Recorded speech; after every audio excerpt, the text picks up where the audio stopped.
بسم اللہ الرحمن الرحیم۔ معزز سامعین کرام، اگر بات کریں افغانستان کی جدید تاریخ اور ماضی کے حوالے سے 1940 کے بعد کے حالات اور پاکستان کے ساتھ افغانستان کے تعلقات ہمیشہ ناخوشگوار کیوں رہے، اور افغانستان میں برطانیہ اور روس کا کیا کردار رہا، اور پاکستان اور افغانستان کی سرحد کا کیا مسئلہ رہا۔ سامعین، افغانستان کی سرحدیں شمال میں ازبکستان، تاجکستان اور ترکمانستان، مشرق میں چین، عرب میں ایران اور جنوب میں پاکستان سے ملتی ہیں۔ پاکستان سے ملنے والی سرحد کو ڈیورنٹ لائن کہا جاتا ہے۔ افغانستان کی آب و ہوا سرد ہے۔ ملک کا پہاڑی سلسلہ، جسے ہندو کش کہا جاتا ہے، مشرق سے مغرب تک پھیلا ہوا ہے، جو ملک کو دو حصوں میں تقسیم کرتا ہے۔ ان پہاڑوں کی کئی چوٹیاں 5000 میٹر سے بھی بلند ہیں۔ ہندو کش کے شمال میں نیم صحرائی میدان دریائے آمو تک پھیلے ہوئے ہیں۔ افغانستان میں 4 بڑے دریا ہیں: دریائے آمو، دریائے ہری رود، دریائے کابل، دریائے ہلمند۔ ان دریاؤں سے افغانستان کا 2/3 علاقہ سیراب ہوتا ہے۔ 15% زمین قابل کاشت ہے۔ 60 لاکھ ایکڑ سے زائد زمین آبپاشی کے ذریعے زیر کاشت لائی جاتی ہے۔ 15 لاکھ ایکڑ زمین بارانی، جس کا دار و مدار بارش پر ہے۔ بارش زیادہ تر شمالی پہاڑوں پر ہوتی ہے۔ جنوب کا حصہ صحرائی نوعیت کا ہے۔ افغانستان کا دارالحکومت کابل ہے۔ پشتو، دری اور فارسی زبانیں مختلف علاقوں میں بولی جاتی ہیں۔ کرنسی کا نام افغانی ہے۔ افغانستان کا رقبہ 6,47,500 کلومیٹر ہے۔ سامعین، افغانستان کی تاریخ قدیم ہے، جو 600 قبل مسیح میں یہ ملک ایران کے بادشاہ خسرو کی سلطنت کا حصہ بنا، پھر سکندر اعظم کی حکمرانی میں رہا۔ یہ حضرت امیر معاویہ کا دور تھا۔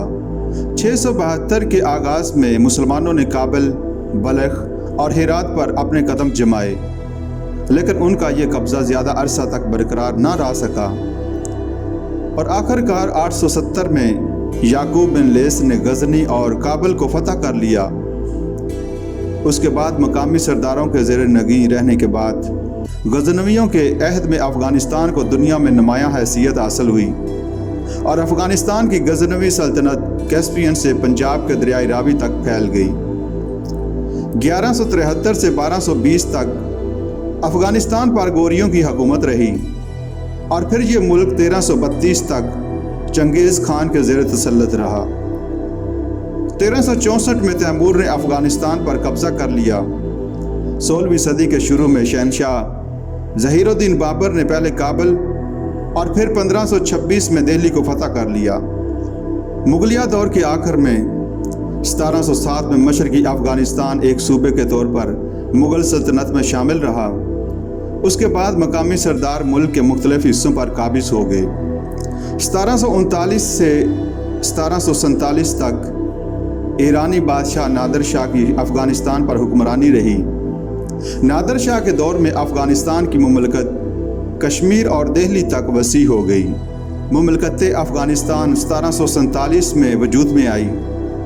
اس سے پہلے یہ ملک کئی خود مختار علاقوں میں بٹا ہوا تھا۔ ہر قبیلے کا خان یا سردار اپنے اپنے علاقے کا خود مختار حکمران ہوا کرتا۔ ایک قبیلے کو دوسرے قبیلے پر کوئی برتری حاصل نہ تھی۔ ان کے آپس کے جھگڑے اور لڑائیاں بیرونی حملہ آوروں کے لیے مددگار ثابت ہوتی۔ ان کو یکجا کر کے کسی مرکزی انتظامیہ کے ماتحت لانا کوئی آسان کام نہ تھا۔ جب نادر شاہ دورانی ہندوستان کی مہم کے بعد وطن لوٹا تو اس کے ساتھ افغانستان کے سردار بھی واپس آئے، جو اس کی کمان میں تھے۔ ان میں ایک نوجوان احمد شاہ ابدالی بھی تھا۔ قبائلی سرداروں اور خواتین کا ایک جرگہ ہوا، جس میں افغانستان کے تقریباً تمام سرداروں اور سرکردہ افراد نے شرکت کی۔ جرگہ کے سامنے احمد شاہ کا نام تجویز ہوا۔ سرداروں نے احمد شاہ کو اپنا سربراہ تسلیم کر لیا۔ اس طرح خود مختار قبائلی علاقوں کا ایک وفاق وجود میں آیا۔ 1826 میں امیر دوست محمد نے حکومت پر قبضہ کر کے دورانی خاندان کی حکومت کا خاتمہ کر دیا۔ 1873 میں شیر علی خان برسر اقتدار آیا